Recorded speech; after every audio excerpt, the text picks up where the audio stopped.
next session here is on regenerative rural economics, social enterprise at the intersection of agri, climate, and livelihoods. This session is co-hosted by Rippleworks. Please join me in welcoming our distinguished panel. Kaushik Kappagantulu, co-founder and CEO KT. Madhur Jain, co-founder and CEO Vara. Nidhi Bhasin, CEO Digital Green India. Subrata Singh, Executive Director, Foundation for Ecological Security. This session will be moderated by Keya Madhvani Singh, Director of Operations, India Climate Collective. Over to you, Keya. A pleasure to be here with all of you. In our conversation, kind of conversation for this panel, we did talk about how a lot of the organizations on this stage collaborate with each other in different ways, which is, I think, more of what we all need in this sector. So it was very heartening to hear about that. As we know, the topic today is regenerative rural economies. Now, India's population and its vulnerability, as we all know, is very tied deeply to its agricultural and rural economies. According to Niti Aayog, climate change could reduce farm incomes by up to 25% in unirrigated areas if resilience measures are not urgently adopted. But the good news is that the funding seems to be flowing to climate adaptation. In Climate State of Finance, Climate Finance India Report 2025, on-farm adaptation, which is essentially the adjustments made to a farm to manage changing conditions like climate, has surged to dominate agri-funding, from less than 1% in 2020 to 61% of all the sector's equity in 2024. But, as we all know, when funding starts to flow into the ecosystem, we need to start thinking holistically about the system and some of the pitfalls and challenges that we encounter as well. And so the hope for today's panel is to drill a little into, as much as we can in 60 minutes with this clock counting down in front of us, on the importance of building resiliency in the agriculture sector from the perspective of people and planet, while keeping in kind of mind the larger factors that will advance this agenda. So technology, market and market access, and social enterprise, all with kind of this underlying layer of community. So, with that, I will hand off to the four of you and this esteemed panel and really start off by telling us a little bit about what your organization does from the perspective of the challenge you're trying to solve. You can start, Subrat. Yeah.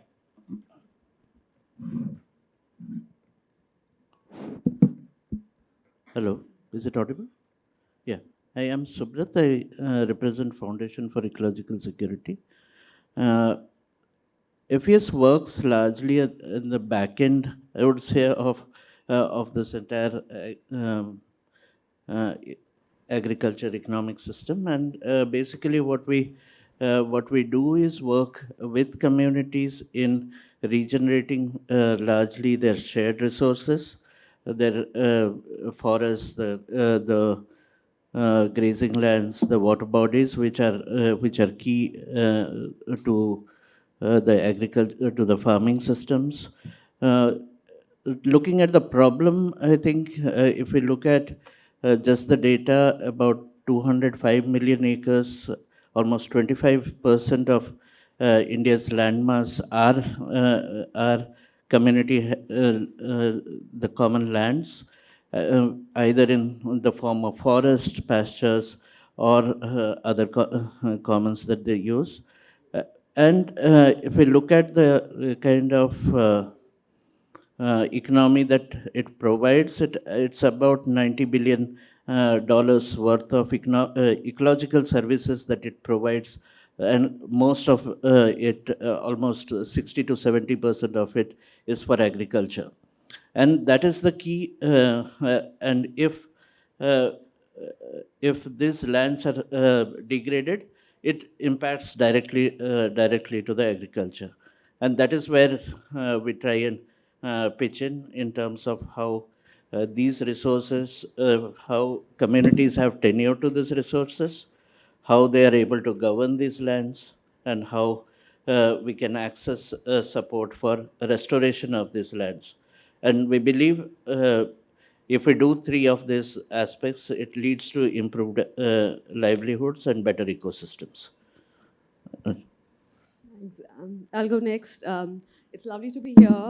And since Digital Green basically focus on smallholder farmers, and we have more than 500 million farmers globally and 150 million smallholder farmers in India. And if you really look at what is the biggest problem out there, right? Getting accurate contextual information at the right time is for the farmer is one of the biggest challenges that we at Digital Green are trying to solve. We are going through a lot of climate challenges. There is suddenly unpredicted rainfall. There is, because of that, there could be a change in the pattern of how farmers are using fertilizers, which further affects the soil health, which further affects the climate. If you really look at all of this, what is really needed then? What's needed is accurate advisory for the farmer, right? A general advisory may not work for a farmer. And keeping that in mind, we at Digital Green are trying to see how data and technology can really help to bridge that gap.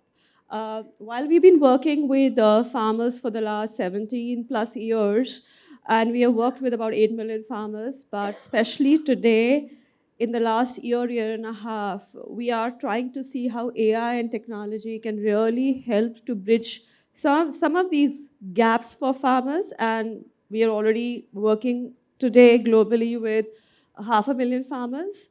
And we plan to make sure that this touches about 5.5 million farmers in the next 2 years. And while addressing most of it, we're trying to see that how some of the focus on regenerative agriculture, how a focus on climate smart agriculture, climate resilient agriculture can really help farmers to either increase their income or change certain practices which impacts the farmers directly or indirectly, and then thereby impact the whole environment.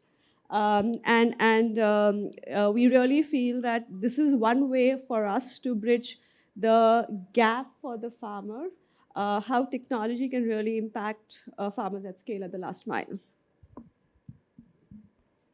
Hi everyone, my name is Madhur Jain. I'm representing Varaha over here. So Varaha focuses upon creating high quality removal carbon credits from smallholder farms. The problem that we are trying to solve for is agriculture leads to quarter of the total global emissions each year, which is almost 10 billion tons emitted out into the atmosphere every single annum. Now, this emissions which is coming out into the atmosphere then leads to climate change, which then affects the smallholder farmers the most in terms of their yields, planning, livelihoods, and the net income that they make through farming practices. Now, the advantage is that science has proven that agriculture can actually be a carbon sink through soils. So if you perform agricultural practices in a certain manner, which can allow the soil to store more and more carbon, which is actually already the largest reserve of carbon globally, then it makes agriculture more sustainable, agricultural soils more fertile, leads to more income. And even though carbon credits are a mitigation option, it is actually a huge source of climate adaptation as well, because it's building resilience within the soil itself. And so carbon credits, in our view, becomes an incentivizing mechanism for farmers to actually shift practices which are more sustainable in nature. So that's what Varaha focuses upon. And we do this through a bouquet of 4 different distinct interventions. So one is regenerative agriculture, which is practices like direct seeding of rice, crop residue incorporation, reduced tillage. For degraded lands, we focus upon agroforestry, so planting fruits and nuts, which actually then lead to another income source for the farmer by selling this produce, plus carbon credits which are generated by sequestering carbon as a result of it. India burns the most amount of residue globally. We burn 116 million tons of residue out in the open, retreated as a waste. Varaha pays farmers to collect this biomass, burn it in the absence of oxygen, turns it into biochar, puts it back into the soil as a biofertilizer, and hence creating a circular ecosystem. So we focus upon biochar as well. And then, because for all of these interventions, we conduct thousands of soil tests each year to quantify carbon, we saw that 26% of the farmers have acidic soils. And so to make it more pH neutral, we also do enhanced rock weathering, which is putting basalt rock powder into acidic soils, which then stores carbon over a period of time. So that's what Varaha does. We work across 9 states in India. We work in Bhutan, Nepal, Bangladesh as well. reaching close to 200,000 farmers as of today. Thank you. Hi everyone, my name is Kaushik. I'm the co-founder and CEO of Kheti. Kheti's goal is to make smallholder farmers climate smart. And what that means for us is three things. One, we have to significantly increase their incomes, because what are we doing if we are staying at the same income levels? Second is we need to protect those incomes from extreme climates, because that's getting worse every year. And the third is we need to make farming more sustainable. Why? I mean, Madhur already talked about that, why we need to do that. So how we do that is we take the technologies that are taken for granted in Israel and Netherlands and all the developed countries and make them work for the 1 acre, 2 acre farmer in India, which is 86% of farmers in India. So specifically, we right now work on a program called the Greenhouse in a Box. So we've taken greenhouses, which are a technology again taken for granted in all those countries, made it 90% cheaper, bundled that with training, advisory, and and input linkages and market intelligence to make it work for the smallholder farmer. And that technology right now does three things again. It helps our smallholder farmers double their incomes using just 2% of their land and an hour a day of their time. It protects those incomes from climate risk and reduces crop losses by 60%, for crop losses by heat, rain, pests, and hail. And it helps farmers grow more sustainably using 70% lesser chemicals and 90 to 95% lesser water. So we work with about 7,000 farmers today across 7 states. And right now building the program for scale to how do we take this to 1 million farmers over the next decade. Thank you. And as we can see, there's a range of different technologies or approaches in each of your work. What I want to kind of focus on maybe is a little bit of the behavior change aspect, right? Because I think this is something that is quite challenging across all of the kind of different organizations that you guys run. And so Nidhi, starting with you, you're really kind of witness at Digital Green to some of the debilitating impacts of climate change on farmers, both from the degradation of our planet as well as the impact of livelihoods. How do you actually, can you give us one example of how you conduct behavior change? And what are those points of stickiness between yourself and the farmers that actually end up having them adopt the technologies easier and want to work with you? Sure. So when it comes to behavior change, one of the biggest aspect is building trust. How do you build that trust and whom do you build it through? So when we started scaling up our AI-based application Farmer Chat in the communities, one of the things was like, who are we reaching out to the farmers through? So the fact that we reach and we work with the ecosystem, could be a government frontline worker, could be a community-based organization, could be a FPO. Now this becomes a way for us to, first step is to build that confidence in the farmer that if you're going to adopt technology, how do you really trust that technology? We did a study with ID Insight, and one of the insights that we got from there was that most of our farmers, I think about more than 90% of our farmers said that they decided to use technology because it came through a trusted source of a government frontline worker. Next was about actually getting accuracy when you're using technology. So, since we've been working with the farmers and we used to work a lot with the video-based learning, our adoption rate or any action rate, taken rate when it comes to advisory, we used to be 30%. But with this AI application, we're already seeing it at 60%, which means that there is accuracy in what the farmer is receiving. That's why they're wanting to take action on it. So this is the first aspect of how do you really make sure that if you're introducing technology, there is, and of course, to build all of that at the back end, there's a lot of work happening to make sure that there are the right kind of integrations, right kind of content, databases to make sure that the information is more and more contextual. And what the farmer today is looking for is, when is it going to rain? What should I sow? I have a pest issue. And these are no longer broad issues, these are very localized issues. So to give them right information out there really matters. The next thing is about behavior changes. How are you building this technology, right?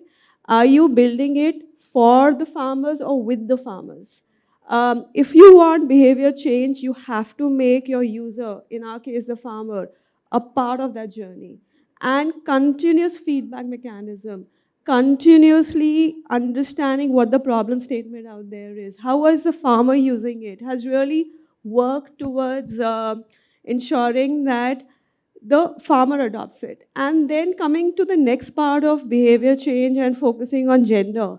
Again, our early evidence shows that women farmers are using it 2 to 3 times more than men farmers. We have about 40% out of our 500,000 farmers, about 40% are women.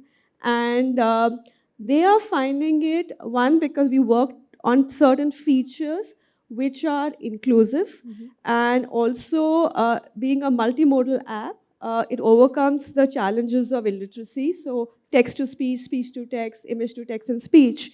And these are some of the aspects which are really working towards ensuring that the farmers are, using it for a certain action which leads to a behavior change. And when you're looking at moving them towards more environmentally climate smart practices, right? Then the evidence they get out of it has to be very strong. Yeah. And we have if I can just take 30 seconds more, Yeah. we have a case of this farmer Jyoti in Andhra Pradesh. She has been using Farmer Chat on a regular basis.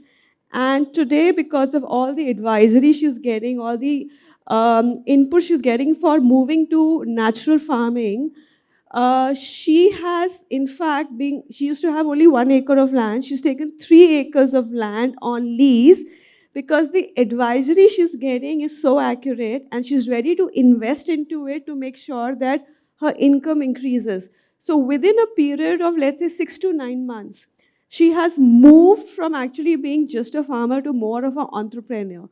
And that is the behavior change that we're looking at, and how other women in the same area are using the same application now to kind of say, okay, how can we adopt those practices? And we've seen a similar case in a FPO, which is all women FPO in Orissa, where because of the advisory they're getting out of there, they have actually adopted more climate resilient practices, very similar to what Kheti is doing. They're actually investing into greenhouses and making climate resilient saplings a way of getting income for the Additional income, FPOs. yeah. So that is how, we are looking at how what we are building, how we are keeping other aspects in mind as a way of behavior change. Yeah, so it sounds like trust, building with the farmers rather than for the farmers or the customer in general. And also then this notion of kind of, I guess, ownership to some extent, because, ultimately, if you kind of want to advance livelihoods, you have to think about this idea of self-reliance and resiliency. And so with that, I'm going to pivot to Kaushik to ask, to tease out some of these issues a little bit in your findings and your work, and also talk a little bit more about what the specific gaps are in the agriculture value chain, and how do we, or what are some ideas around strengthening them? So I know that's a broad question, but maybe start really with Kheti and then from there. Yeah.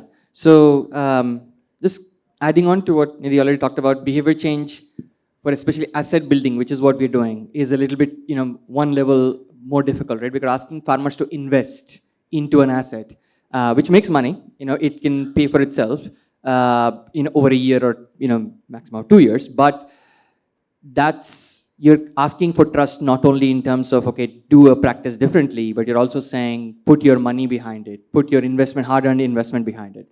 So definitely, I think a lot of the points that Nidhi mentioned echo in our work, which is that change happens at the speed of trust. So it is designing for farmers. It is working with other organizations, including Digital Green, to piggyback on the trust that they've created. But it's also a demonstration and and showing existing farmers talking to other farmers to really create that trust, which creates adoption. But when we look at zoomed out the question of not a few thousand farmers, but how do we create this at scale? How do we create assets and climate smart farmers at scale? I think there's many challenges in the ecosystem, but I would say that the biggest one that continues to exist is access to finance and access to de-risking. I think that, and we've done that as a sort of agriculture ecosystem for smallholder farmers before, but it's been slow and it's been primarily driven by policy, which still needs to happen here. So when we take, drip irrigation, which was one of the other, earlier climate smart technologies that people talked about, people say, hey, it's not reached many farmers, but at the same time, it's reached 20 million farmers, at least, but last count, because the government has a subsidy program and there is a loan program for farmers to access that financing, because farmers are de-risking for to invest in that technology. We have the PM Kusum program, sure, many challenges right now on how does every farmer get access to solar, but it's happening and farmers are taking it up more and more because that exists.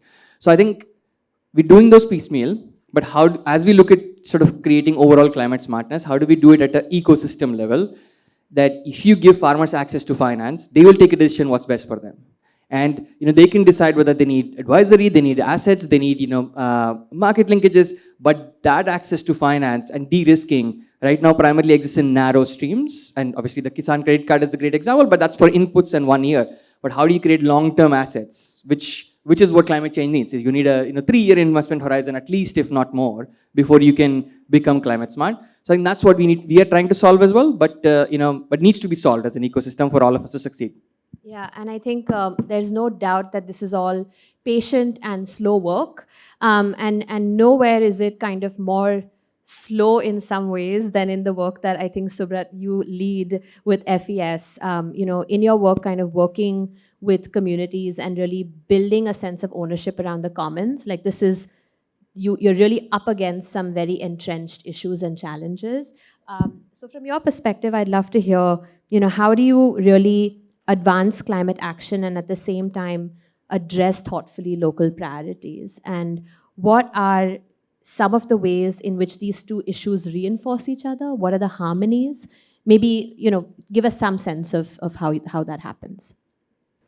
I think when we're talking about regenerative, we are actually talking about working in harmony with nature. And actually, if we see the strategies that we have followed, we have actually followed kind of strategies which are more extractive, and in a way which has led to, say, degradation of land, degradation of soils, depleting water resources, which are which have key implication to farming and farming systems. And I think while what she said about giving timely information to farmers, or and that is building their confidence, but at the back end, I think the depleting water resources and the depleting nutrient cycles are actually inhibiting some of the responses at the community level. We have also moved from what was collective decision making in agriculture to individual based decision making in agriculture because of, say, bore wells and that kind of technology infusion. But what is necessary, and what, say, after 30 years of 30, 40 years of usage of that, what we understand is this is not something that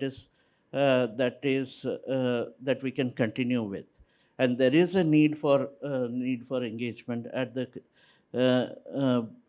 getting back to collective kind of engagement in managing these resources, be it the common lands that support in terms of nutrient cycling, or be it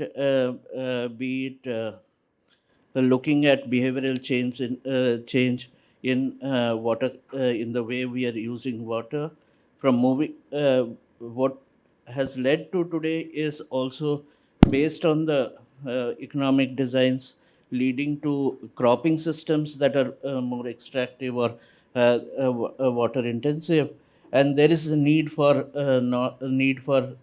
uh, engagement at community level to understand their situation, and based on that plan their cropping practices, be it looking at crop budgeting kind of thing, or understanding that these resources are commons and not as individual.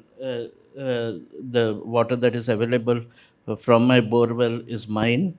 I think that shift is something that we're trying to work with, trying to engage with communities to see how they how they overcome this through collective efforts.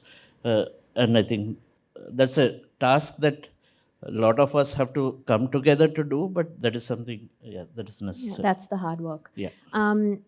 I think the challenge in some ways is, especially when thinking about the extractive nature of the way we've kind of operated as a society, how do we move towards this more regenerative idea, right? So the reason we're spending a little bit of time on these ideas of behavior change and kind of trust building and the importance of working with communities is it is fundamentally a different way of thinking and approach that regenerative, idea calls for.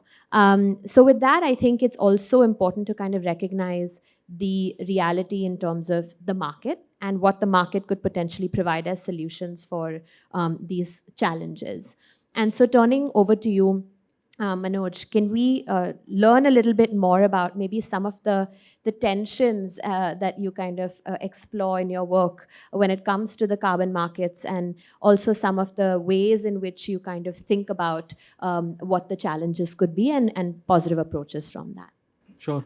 So, see, I think when it comes to the carbon market, it's basically incentivizing an action which leads to better agriculture while creating an asset category that the market is willing to pay for. And like our personal view is that if you are able to sort of create a sustainable mechanism which the market is willing to pay for, like it can rapidly scale, right? And so, like biochar is a very good example which can be easily understood. Farmers burn residue in India for multiple crops. So, cotton stalks in Maharashtra, uh, rice, straw in Punjab and Haryana and Northwest India. We are actually seeing the effects of it right now live outside. Uh, and so, if you are able to collect this residue, turn this into a compound which can actually go back into the soil and provide positive benefits, which biochar does as a biofertilizer because it is 78% activated carbon in a way. And then on top of this, for doing this activity and storing this carbon into the soil, there is a market mechanism which is willing to pay. It's a win-win situation. So while the large tech companies, banking, insurance, who are willing to pay like $100 per ton of carbon credit, right, which is a massive price and a premium to pay, which benefits them to turn net zero while helping farmer get access to an input for free and getting paid for the base that they were burning, it's actually a win-win scenario. I think the guardrails that we need to create so that it can actually scale is to sort of work with research institutions within each of the countries wherein these practices are being implemented to make sure that the fundamental aspect of food security is not being challenged as a result of it. So if you put biochar, it should not result into lower yields, right? So finding out the right set of soils, right set of cropping systems wherein this can be executed so that it does lead to an increase in livelihood for the farmers while providing a market mechanism. I think that's the most important thing. The second part of it would be methodologies. So carbon markets are governed by methodologies. So designing these methodologies so that they work for smallholder farmers as well and not exclude them.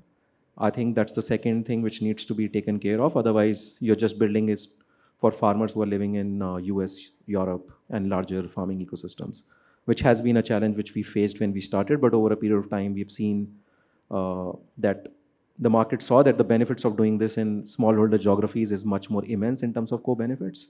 And hence the methodologies have also shifted and given a lot of focus upon the smallholder farming ecosystems. And I mean, it's not a hypothesis anymore. Like Varaha is 3.5 years old. We are already second largest in the world in terms of carbon credit deliveries, which sort of showcases that if you design the market in the right fashion and create an incentivization which works for everyone, market and the farmers, it can actually scale, and smallholder farmers can actually be at the forefront of it. So I think just creating the right set of methodologies, incentive mechanisms, and the agricultural research and evidence could act as a scaling mechanism. Thanks. Building on that idea, and you talked about kind of your work in biochar, and I wonder whether, Subrat, you can talk a little bit about your ideas around circular economy and how it kind of is important to embed within the work that FES is doing. I think just continuing from what where Madhur left, actually, and what I was sharing about the depletion of water tables and that kind of thing, what it demands is actually moving in from single cropping systems to diversified cropping systems. We have created actually linear models which are leading to more extraction. We are creating production hubs of certain crops, and what we see is today we are having wrong crops in wrong places. And so how do we overcome that? And the challenge and the key driver again, I would say, is water, where once communities look at their water situation and plan together, the automatic choice, I would say, is to lead to diversified cropping systems. And diversified cropping systems would mean more localized economies. And what we envision is kind of looking at uh, while looking at incomes for farmers as a continued kind of thing, but trying to see that the economy that we are looking at is in a 50-kilometer or 100-kilometer scale, where larger almost 60 to 70% of exchanges takes place there, rather than traveling to from one end of the country to the other end, where we are transferring more of resources from one end to the other. Yeah, I think you're echoing a little bit of what Nidhi also said in terms of the local solutions and kind of focusing on the local context. I think we've talked about kind of a range of different things, but there's clearly a very large challenge ahead of us from the climate change perspective. Kaushik and Nidhi, I know you guys work quite closely together, but it would be great to hear from you all about the power of collaboration and kind of give us some maybe examples of where you're collaborating to see higher impacts.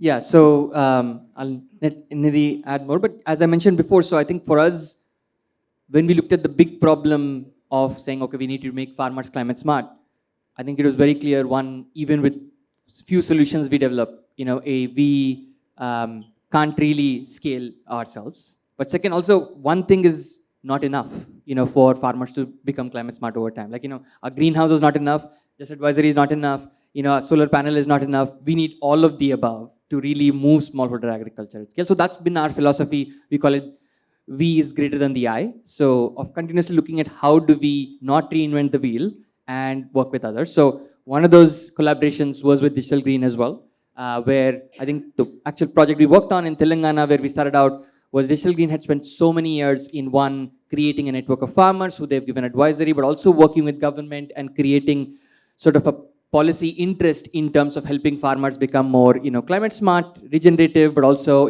more high yielding. And we said, why don't we work together to spread the word? Why don't we work together to, bring a few farmers? And we were able to, I think, work with almost, 50 to 100 farmers. I think we brought into the board, which not only one created where both the solutions were implemented, it helped us scale a little bit, but more importantly, it created a precedence in each of those villages that we could even scale further and go deeper. And I think, maybe just zooming out to talk about it, I think this is sort of just the first step. And one of the sort of projects that we ideated once with Digital Green was that how can we do much more? How can one smallholder farm be 10 interventions, right? And we had a concept note on this of saying, can there be animal husbandry, agroforestry, a greenhouse, all enabled by AI-enabled advisory that makes a farmer take a portfolio approach to climate smartness rather than an individual solution approach. And and really to look like a portfolio manager for them, their own farm. Because how does a 2-acre farm become 10 lakh rupees, 15 lakh rupees per year running farm? It only happens through diversification. So I think that's where this started from. But we were very excited to collaborate. But I'll let you add. Thanks, Kaushik. I think that was one of our great experiences, especially in the last year or so, in terms of collaboration. And I personally have seen some of these farmers responding to the kind of impact they could see with how the work that we are doing on advisory and Kheti coming together and demonstrating it physically, how that came together to really show the impact. But Keya, just adding to that, yes, collaboration is extremely important because I don't think technology can solve all the problems, right? It is actually more of an ecosystem challenge, and we need to come together. And even as we ourselves are scaling, for us, collaborating on 4 different things become extremely important because whether it is the government, what we are building, we don't want to build a parallel system, right? We want to build something which complements with the government, whether it's the central government or the state government.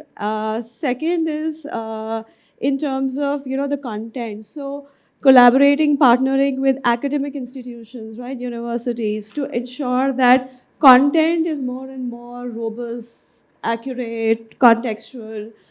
Third is in terms of what I spoke about, who are you implementing through, right? So who are you collaborating on the field? So FPOs, right? Or even other collectives or community-based organizations, how those become very important in this. And last but not the least, I think funders, collaborating with funders become very important. Since this particular panel is co-hosted by Rippleworks, the fact that Rippleworks believes in something like what Digital Green is doing, right? And is really, investing money or funds into innovation. These are things that really will help in terms of bringing all the different, stakeholders in the ecosystem together. So yes, collaboration, overused word, but extremely important. Yeah, absolutely. Couldn't agree less, given that it is in the India Climate Collaborative's name. With that, I think we have some time for audience questions. Oh.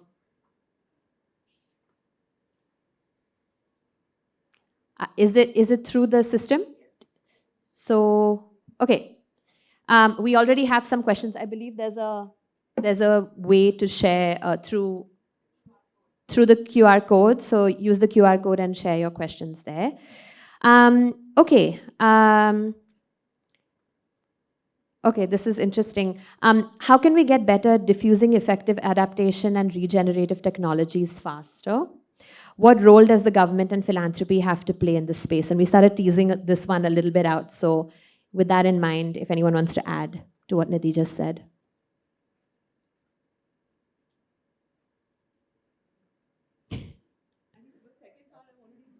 Yeah. I can start. So Yeah. I think that I mentioned this before. So I would say that I feel like right now, especially after the last 15 years of working in rural livelihoods, there's a lot of solutions and there needs to be more as well.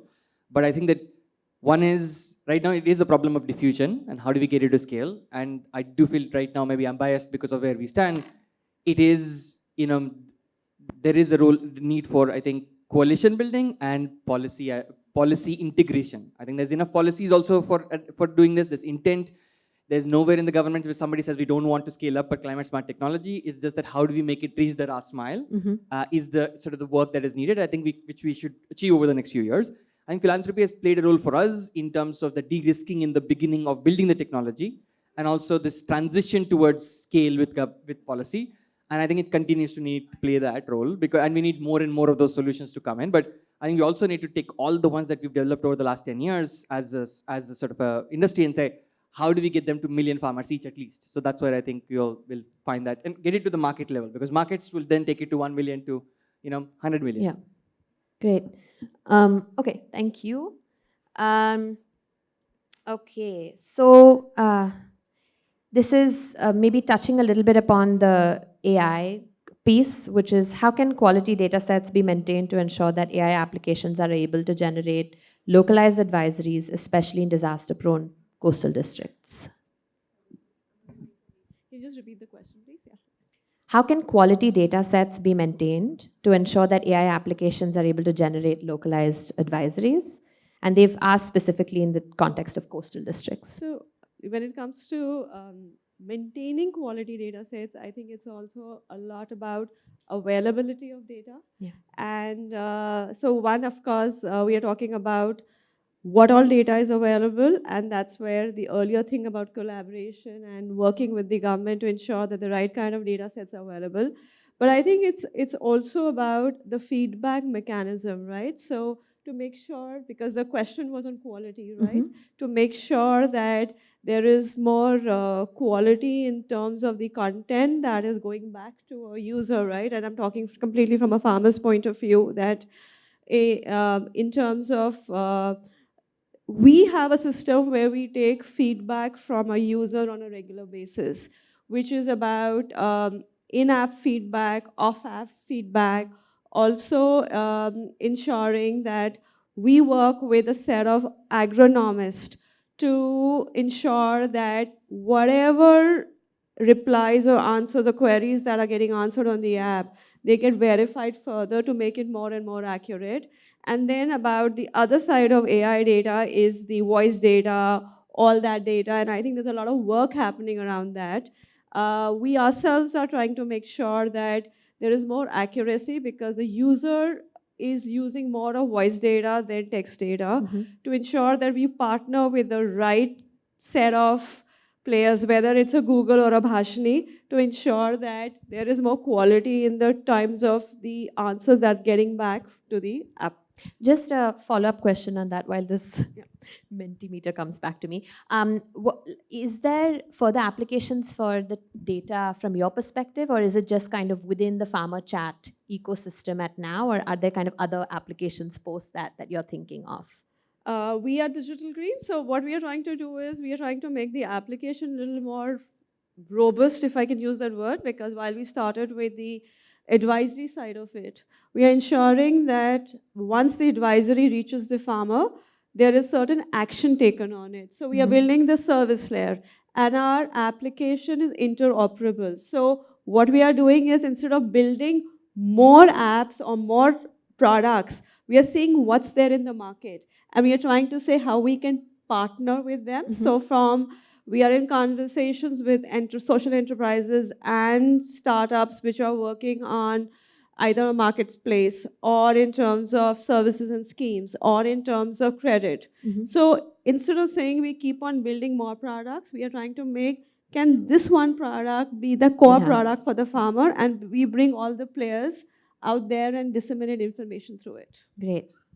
Okay, I think this is for Varaha. Are there any regions in India maybe who are in remote tribal pockets of India that already have carbon-rich soil? Can they get carbon credits? Carbon markets have a problem, fundamental problem, or the tenet on which it is built, called additionality.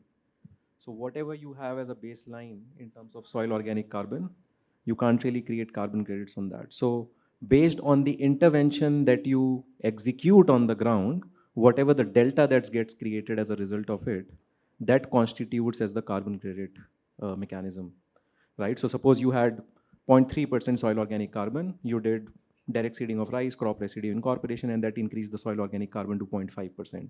So your carbon credits will be calculated on the 0.2 delta that you created, not on the baseline. Yeah. Building kind of on that, and there's a few people who've asked the same question, so hopefully that answers the point on additionality. Subrat, for you, in remote locations of tribal kind of India, where there's no network, limited mobility, no market systems, what is really the scope for social enterprise? Can you speak to this maybe? And creating a local economy. So I think the conditions that you have put, they're already, I would say, in a position where they're largely regenerative economies, and local economies. But the thing is, we also need to consider that the level in which they are in, and the kind of livelihoods that they have, it needs to be improved, and we need to look at mechanisms of how we can create local enterprises that cater to that needs in those particular locations. And I think that is inevitable, because they also have aspirations of moving to having better livelihoods, and that is something that one needs to work on. But just one point on the data bit that we were discussing.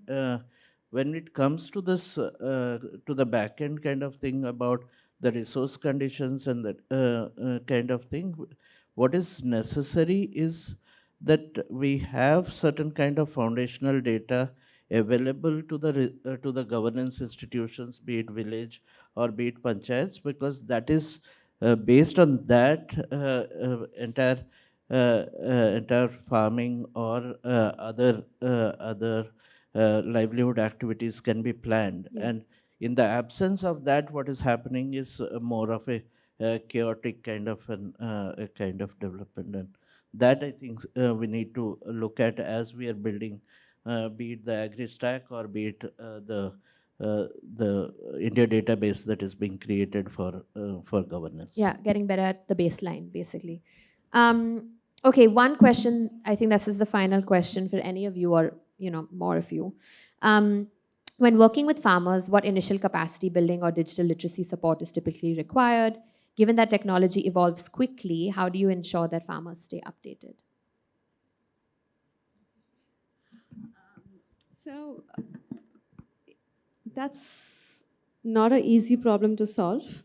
But I will just talk in terms of India. We have a very high percentage of internet penetration. And the ability for most of the farmers, at least, to use, that's what our experience has been, to use an app is far more than using it technology in other ways. And then it is also about building technology which is user-friendly, right? So one of the things that we realized that as we onboarded our first 100,000 users, we realized that while we had onboarded them, after the first few queries, the engagement dropped, which meant that what did we really need to do? So we started working on features to engage with the farmer on the app, which could be probably prompts to tell them how to use the app, right? Or to make sure there are videos which get supported, how to use the, in terms of how to navigate through the application. May need a video, may need a GIF, but we are trying to explore all of that. And of course, technology is evolving very, very quickly. That is the reason that it's very important to continuously take feedback, continuously work with the overall ecosystem, because that's when I said that, the fact that we work with some extension workers, some government frontline workers, FPOs, because this becomes a means to ensure that we continue to handhold them, because we ourselves are sometimes struggling because technology is evolving so fast that we ourselves are not being able to cope up with it. So I think working with the right set of partners to keep on updating and ensuring that the technology is user-friendly. It's not about how we think it should be about how the user can use it better.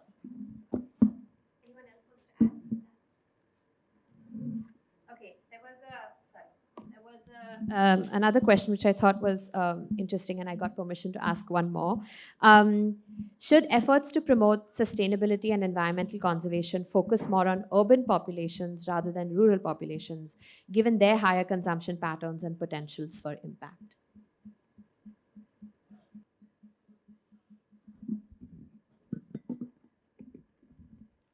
Yeah, I think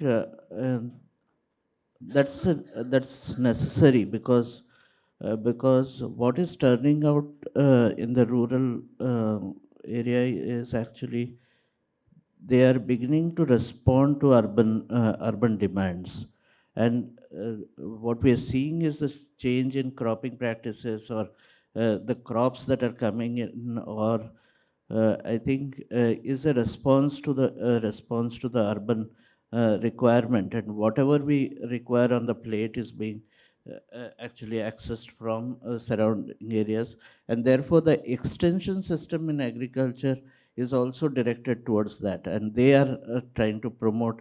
So I think this is a vicious kind of a cycle which we need to look at, and it will only change when the demand that is being created, we have more education at that level.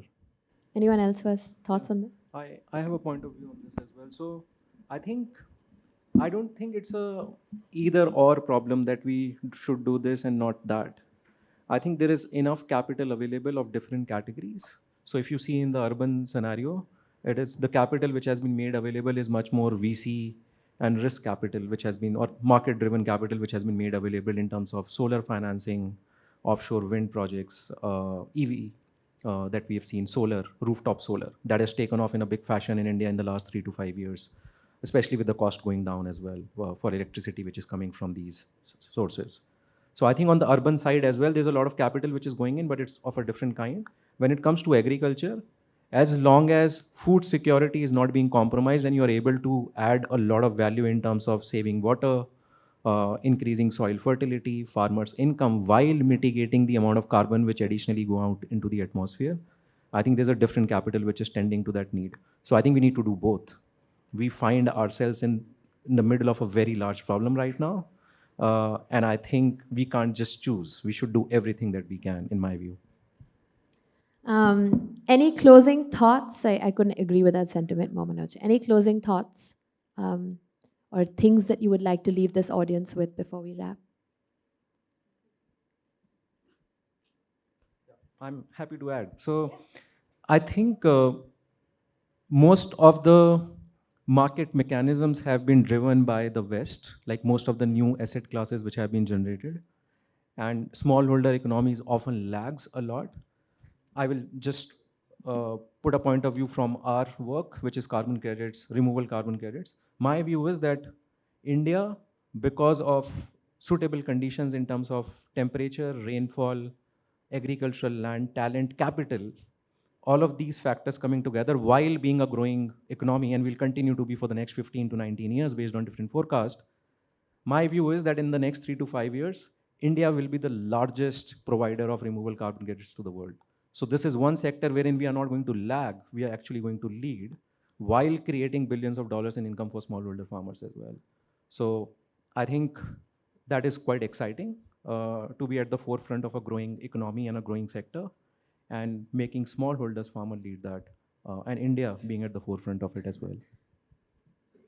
Just wanted to add to that, and I blatantly steal this from sort of my guru Vijay Mahajan, right? But basically that I feel like all the single variable optimization problems were solved in the 20th century. So what we are trying to do is solve multivariable optimization problems. So sort of a geeky way to put this, but I think we need a new epistemology, a new system of thinking about how do you solve multivariable problems. And that's where the lines get blurred. So Madhur said markets are coming in and solving, environmental problems, but we continue to need philanthropy, we continue to need policy, we continue to need, non-profits and for-profits, and those lines are blurred.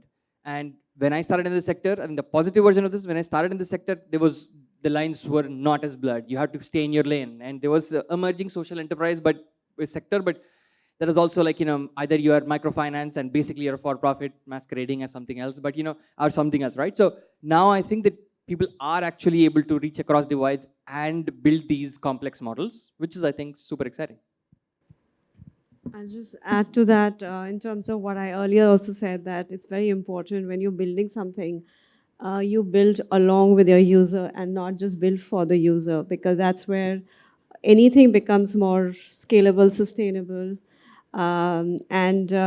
Also, I think it's a repetition of earlier thing is anything that we do in terms of especially using technology, it cannot be done without collaboration, because that's the only way one can sustain anything. Otherwise, you just become a product which may or may not survive. I think one aspect that I just would like to add is how do we continue to build and strengthen the stewardship of the communities rather than treating them as beneficiaries. That's brilliant. So we've kind of teased apart a lot of concepts today. We've talked about trust, we've talked about collaboration, we've talked about building local solutions. All of these essential kind of ingredients to the larger challenge when it comes to regenerative rural economies. from the India Climate Collaborative's perspective, our work really rests on this progress of the whole and the progress of the system at large. And so when I was hearing you guys talk about, the issues you brought up, I was looking at it also in the context of our work and the role of philanthropy specifically. Philanthropy has a critical role in de-risking innovation, de-risking technology, but at the same time, and kind of being patient, right? But at the same time, I think philanthropy has a critical role on building the whole. It has a kind of an opportunity to build the backbone, the ecosystem, the idea that it is also systems, data, leadership, things that need to be focused on that sometimes get pushed aside in the pursuit of kind of direct impact metrics. So I just wanted to call out that concept and that idea of the importance of kind of thinking about this, especially given the topic is regeneration.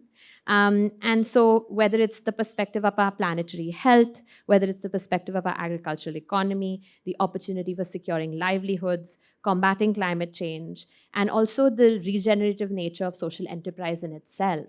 I really think this idea of regeneration is something that I hope sits with us the rest of this week as you kind of attend other panels and have other conversations. And so thank you. Thank you to everyone for participating and bringing your full selves to this discussion. Thank you for the questions.